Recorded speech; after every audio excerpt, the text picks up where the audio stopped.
మీ sister కి ఇంకా పెళ్లి అవ్వాల? పెళ్లి కాలేదు.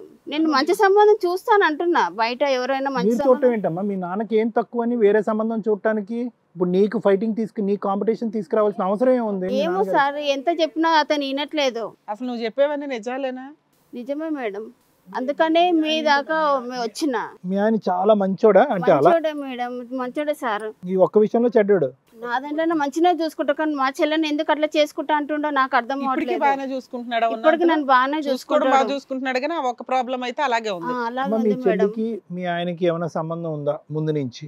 ఏమో సార్, నాకు అంత తెలియదు. మా ఆయన నన్ను మాత్రం బాగానే చూసుకుంటాడు, కానీ నేను ఎంత మరి మీ నాన్న బాగా చూసుకుంటున్నాడా? ఈ ఒక్క మా విషయం ఇద్దరిని తప్ప బాగా ఆయన అందరూ బాగానే చూసుకుంటాడు. అందరూ చూసుకుంటారు. చూసుకుంటారు, కానీ మా చెల్లెని ఇవ్వడం నాకు బాగాలేదు. అది ఎవరూ మా ఒప్పుకోలేము. ఆయనకు ఎట్లా ఇస్తాడు? నాకు ఆడపిల్ల ఉన్నది. అసలు నువ్వు చెప్తుంది నిజమా కాదని నాకు డౌట్ గా ఉంది తల్లి.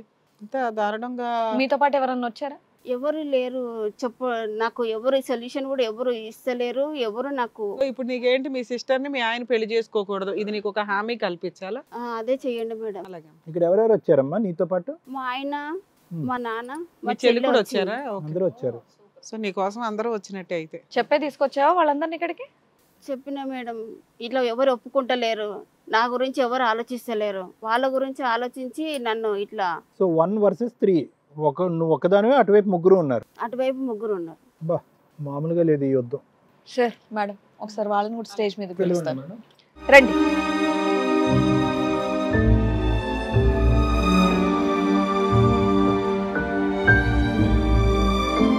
ఎందుకమ్మా మీరు చేయబట్టుకొని తీసుకొస్తున్నారు? తను కొంచెం కనబడదు. అందుకే ఎక్కలేకపోయింది ఇందాక. ఓకే. ఓన్లీ రాత్రి పూట కనిపించదమ్మా, పగలు కూడా చూపులో ఇబ్బంది ఉందా? అంటే కొంచెం కొంచెం చీకట్లో చీకటి లాగమ్మా, రాత్రి పూట మెయిన్. మీ పేరండి? సంతోష్ మేడం. మీరు? నాగేశ్వరరావు. ఓకే. అమ్మ మీ పేరు? రవలి. రావలి గారు. మీ పేరేమన్నారమ్మా? పూర్ణిమ అండి. సార్, చక్కగా 2 కూతుర్లని బంగారాల్లా పెంచారు. పెద్ద కూతుర్ని మంచి అబ్బాయిని చూసి పెళ్లి చేశారు. ఏంటండి ఇప్పుడు ఇది? ఏం చేసే బాబు, ఫస్ట్ నుంచి కూడా మాకు ఇతనితో ఎటువంటి ఇబ్బంది లేదు మేడం. అరే ఫస్ట్ నుంచి కాదు, ఎప్పటి నుంచి లేదు అసలు. అల్లుడు మాంగారు ఫ్రెండ్స్ లా ఉంటారంట. ఫస్ట్ టైం వింటున్నాం. ఎంత హ్యాపీగా ఉందో వినటానికి. చాలా హ్యాపీగా, మాకు ఎటువంటి ఫస్ట్ నుంచి కూడా ఎటువంటి గొడవలు కానీ ఎటువంటి చిన్న మాట కూడా మా మధ్య వచ్చింది లేదు, ఏం లేదు. అల్లుడు అనే కంటే ఫ్రెండ్ అనడమే మంచి బాగుంటుంది. మళ్ళీ ఇంకో పెళ్లి చేయబోతున్నారా? అవును సార్. ఎవరితో? ఇదే మార్కెట్కి తీసుకెళ్ళటము, బావ మరదలు ఉంటారు కదా మేడం, బండిలో తీసుకెళ్ళటము, రావటము, పోవటం. పోనీ అలాగే ఉంచండి, దాన్ని వేరే మీనింగ్ మార్చేస్తున్నారు ఎందుకు మీరు? అవునవును సార్.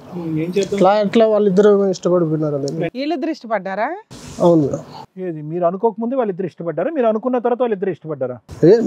నన్ను అడగలేదు సార్. మరి మీకు ఎలా తెలిసింది వాళ్ళిద్దరు ఇష్టపడ్డారని? మీ అమ్మాయిని ఇప్పటికీ బాగానే చూసుకుంటున్నాడు, పెద్ద అమ్మాయిని. అంటే అమ్మాయికి కొంచెం సైట్. అవును. అంటే బయట ఎక్కడైనా ఇచ్చినా కూడా ఎటువంటి పరిస్థితి ఎట్లుంటుందేమో అని. మీరు ట్రైయే చేయలేదంట, మీ సంబంధాలే తీసుకురాలేదంట అమ్మాయికి, రవలికి. మీరు ఏం తీసుకొచ్చారు మీ సంబంధం? అల్లుడు మంచిగా ఉంటున్న డ్రామానా ఇదంతా? ఇది రెండో అమ్మాయిని పెళ్లి చేసుకుందాం డ్రామా ఆడుతున్నాడా ఏంటి మంచి అల్లుడు లాగా? ఏం సంతోష్? కాదు మేడం. నువ్వు మంచోడు అని మార్కులు పడినాయి, అప్పుడు నువ్వేం చేయాలి? ఆయన వయసు అయిపోతుంది కాబట్టి నువ్వు తండ్రి పాత్ర తీసుకుని ఆ పిల్లకి మంచి సంబంధం చూసి పెళ్లి చేయాలి కదా. నేనే చేసుకుంటాను అనటం ఏంటి? ట్రీట్మెంట్ చేయించు. మేడం చెప్పాలంటే నాకన్నా మా వైఫ్ నాకన్నా ఏజ్ లో పెద్దదిలాగా కనపడుతుంది మేడం. ఎవరు మీ వైఫ్? అవును మేడం. అయితే ఏమవుతుందంటే ఇప్పుడు మామగారు ఎలాగో ఇది చేయలేరు కాబట్టి మార్కెట్కి అది మేమిద్దరం కలిసి వెళ్తాం. ఎక్కడికైనా వెళ్ళాలని వెళ్ళేటప్పుడు మామూలుగా బయటికి వెళ్ళినప్పుడైనా బండి మీద అలా వెళ్తుంటే మీరిద్దరు బాగుండరు జోడి అని అంటాం. ఎవరు అంటున్నారు? బుద్ధి లేని వాళ్ళు జనాలు మేడం. అంటే అనేసరికి బండి మీద ఇలా ఆపేసి బాబు మీ ఇద్దరు జోడి బాగుందని చెప్పారా? ఇప్పుడు మనకు తెలుస్తూ ఉంటది కదా మేడం. మంచోడని ఏమా ఏం మాట మాట్లాడేవయ్యా? కూతురికి పెద్ద అమ్మాయికి ఇతనికి వయసు తేడా ఉంది కాబట్టి చిన్న అమ్మాయితో ఎంజాయ్ చేస్తున్నాడంట. మీకు సిగ్గుగా లేదా ఈ మాటలు వినటానికి? ఒక తండ్రిగా ఆ అమ్మాయికి కళ్ళు కనిపించట్లేదా, మీకు కళ్ళు కనిపించట్లేదా? అలా ఏం లేదు సార్. ఇప్పుడు ఆ అమ్మాయి మీద మేము టచ్ చేస్తాం కానీ అలా ఏం కూడా లేదు. కానీ పెళ్లి చేసుకుందాం అనే ఉద్దేశం ఉంది కదా, టచ్ చేస్తున్నాం. మనకు ఆడపిల్ల ఉండి తన గురించి ఎందుకు ఆలోచిస్తున్నావు నువ్వు? ఆడపిల్ల ఉంటే ఏంటి, లేకపోతే ఏంటమ్మా? నీ సొంత చెల్లెల్ని కట్టుకోవాలనుకుంటున్నాడు. కాదు, నీకు భార్య ఉన్నది, కూతురు ఉన్నది. సరే ఇక్కడ దాకా వచ్చారు కదా మేడం, చెప్తున్నానండి. తనకి మాకు వేరే ఉద్దేశం అయితే ఏం లేదు కానీ హక్ చేసుకుంటాం అలాంటివి జరిగినాయి మేడం. నువ్వు హక్ చేసుకున్నావా, కిస్ చేసావా అనేది కాదు. నీకు భార్య ఉండగా చెల్లెల్ని, ఆ అమ్మాయి చెల్లెల్ని, మరదల్ని ఎందుకు నీకు ఇంకో భార్య కావాలి? ఓయ్ సంతోష్ సార్, ఆవిడ భార్య ఉండగా సిస్టర్ ఎందుకు కావాలి నీకు? ఆ అమ్మాయికి ఏదైనా హెల్ప్ చేయాలని ఉద్దేశమా, ఆ అమ్మాయి కళ్ళు సరిగ్గా కనిపించేవని, లేదంటే ఈ అమ్మాయి పెద్ద వయసుగా మీరు నా ముందంటే నువ్వు ఇవన్నీ చెప్తావు, నాకు తెలియకుండా ఏమని జోడి కూడా బాగుందని అంటం వల్ల చెప్తారు. నీ బుద్ధి ఎక్కడ పోయింది? బయట వాళ్ళు ఎన్నైనా చెప్తారు. మంచోడు, బాగా చూసుకుంటున్నాడు దేవుడు. నువ్వు అందరి గురించి మాటలు పట్టించుకుంటావా? ఇంట్లో నేను కూతురు ఏమన్నా కానియా? చెప్పు సమాధానం. ఇంట్లో నీకు భార్య ఉంది కదా, నీకు భార్య లేదని కాదు కదా. ఇప్పుడు తెలిసేది ఎప్పటికైనా తర్వాత తెలిసిద్ది కదా. ఏం తెలిసేది? ఇప్పుడు అందరూ ఎట్టాగో ఒక్క ఇంట్లోనే ఉంటున్నాం సంతోషంగా, మాత్రం నేను ఒప్పుకోవాలనా? అందుకని ఉండేది ఇలా బయట చూసుకుంటాం కన్నా నాకు కూడా మామగారు అలాగే ఉంటది, అందరం కలిసి ఉండొచ్చు కదా అన్న ఉద్దేశంతో నేను కూడా సరే అన్నాను. ఆయన చెప్తాడు తన కూతురు మంచిగా ఉండాలని చెప్తాడు, నేను ఒప్పుకోను కదా. ఏం చెప్తాడమ్మా, బాగానే సమర్థించుకుంటున్నాం. మీ నాన్నకు బుద్ధి ఉంటే మా ముగ్గురికి కోపం రావడం కాదు, నీకు రావాలి. బ్రెయిన్ ఉందా మీకేమన్నా? నేను ఒక అతను మంచోడు అంటున్నారేంటి? అంత స్వార్థంగా మాట్లాడుతున్నాడు ఒక వ్యక్తి.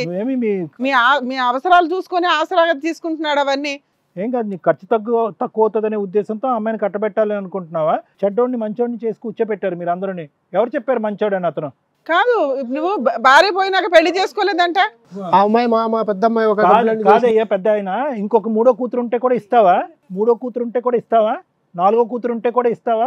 నా చెల్లెను నాకంటే ఎక్కువ తననే ఎక్కువ చూసుకుంటా నేను. ఇప్పుడే మీ పెద్ద అమ్మాయి ఆ పిల్ల సరిగ్గా నడవలేకపోతే గబుకుని మెట్లు ఎక్కిచ్చింది. అసలు ఇప్పుడు మీకు మ్యారేజ్ అయిన తర్వాత మీ వైఫ్ చనిపోయినాక మీరు ఇంతవరకు ఎవరిని పెళ్లి చేసుకోలేదట. పిల్లల కోసమనే నువ్వు బతికావు కదా, ఆ బుద్ధి ఎక్కడికి వెళ్ళింది? అక్కడ ఆకాశంలో ఉన్నావు ఇప్పటిదాకా. ఎప్పుడైతే ఈ రెండో అమ్మాయిని కూడా ఇచ్చేస్తానండి వాళ్ళిద్దరు ఇష్టపడ్డారు అంటే, పెద్ద అమ్మాయి ఇంతవరకు బాగానే ఉంది, ఎటువంటి కంప్లైంట్ లేదు. ఇప్పటికీ అట్లాగే అంటుంది. మా నాన్న దేవుడు అండి, మా ఆయన దేవుడు అండి అంటుంది. తెంగరదే ఏం దేవుడు మీరిద్దరు? చెల్లెని ఇచ్చి కట్టబడడం దేవుడు అయితే. వాళ్ళిద్దరికి బుద్ధి లేదు. అమ్మ రవలి, మీరేంటమ్మా మీ బావని పెళ్లి చేసుకోవడానికి ఎలా ఒప్పుకుంటున్నారు? ఇంత చక్కగా చూసుకుంటుంది మీ అక్క, అమ్మలా చూసుకుంటుంది నిన్ను. చిన్నప్పటి నుండి ఇద్దరం కలిసి పెరిగాము. అలానే కలిసి ఒకరిని పెళ్లి చేసుకుంటారా? అది కాదు, కానీ మామూలుగా మా అక్క అంటే నాకు చాలా ఇష్టము. అయితే అక్క భర్త అంటే ఇష్టం ఉండకూడదు కదా?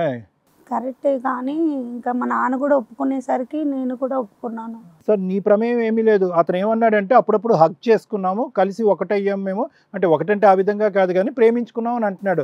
రాంగ్ వేలో కాదు, కానీ మామూలుగా మార్కెట్కి వెళ్ళడము అలా. అది ఓకేనమ్మా, కానీ అతను లేకుండా నువ్వు ఉండలేకపోతున్నావా? అతను కావాలా? అతను అంటే చచ్చేంత ప్రేమ? ఏంటమ్మా? అక్క వల్లే మెయిన్ గా. ఎన్నాళ్ళ నుంచి నడుస్తుంది అమ్మ? ఒక్క నిమిషం వింతల్లి, ఆవిడికి నువ్వంటే ప్రాణం అట. నిన్ను వదిలి ఉండలేక మీ ఆయనతోటి సరే ఈయనతో ఉంటే అందరం కలిసే ఉండొచ్చు కదా అక్కతో జీవితకాలం అని. అమాయకత్వం మీ చెల్లిది నిజంగానే. దాన్ని మీ ఆయన క్యాష్ చేసుకుంటున్నాడు. వీళ్ళిద్దరు క్యాష్ చేసుకుంటున్నారు. చేసుకుంటాం అంటే ఏం లేదండి. నేను నా కూతురు ఏం కావాలా మేడం? ఏం చెప్తున్నావు? ఇంకా అదే సార్, అందరూ బాగుంది. నీ పిల్లం బాగాలేదు కాబట్టి పిల్లం చెల్లెలు కావాలా నీకు? మగాళ్ళు అనిపించారా బాబు? అంత సంపాదించేస్తావా నువ్వు? ఇంతమందిని పోషించేటంతా ఏం చేస్తూ ఉంటావు నువ్వు? Private job madam.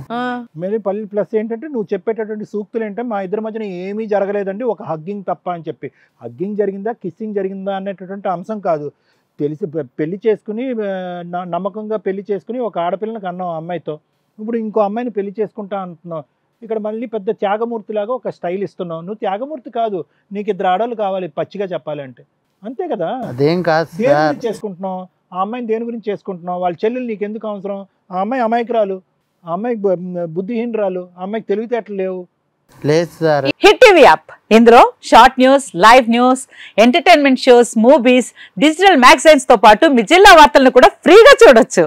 ఇంకెందుకు ఆలస్యం, వెంటనే హిట్ టీవీ యాప్ ని డౌన్లోడ్ చేసుకుని ఫ్రీగా ఎంటర్టైన్మెంట్ పొందండి. Hit TV app. Hit TV app. Please download hit TV app. Hit TV app ని ఫ్రీగా డౌన్లోడ్ చేసుకుని ఎంజాయ్ చేయండి. మీకు నచ్చిన ఎంటర్టైన్మెంట్ కోసం హిట్ టీవీ యాప్ ని ఫ్రీగా డౌన్లోడ్ చేసుకుని ఎంజాయ్ చేయండి. హిట్ టీవీ యాప్ ని డౌన్లోడ్ చేసుకుని ఆస్వాదించండి, ఆశీర్వదించండి. ఇంతమంది సెలబ్రిటీలు హిట్ టీవీ యాప్ ని డౌన్లోడ్ చేసుకోండి అని చెప్తున్నారంటే ఎంత మంచి యాప్ ఆలోచించండి.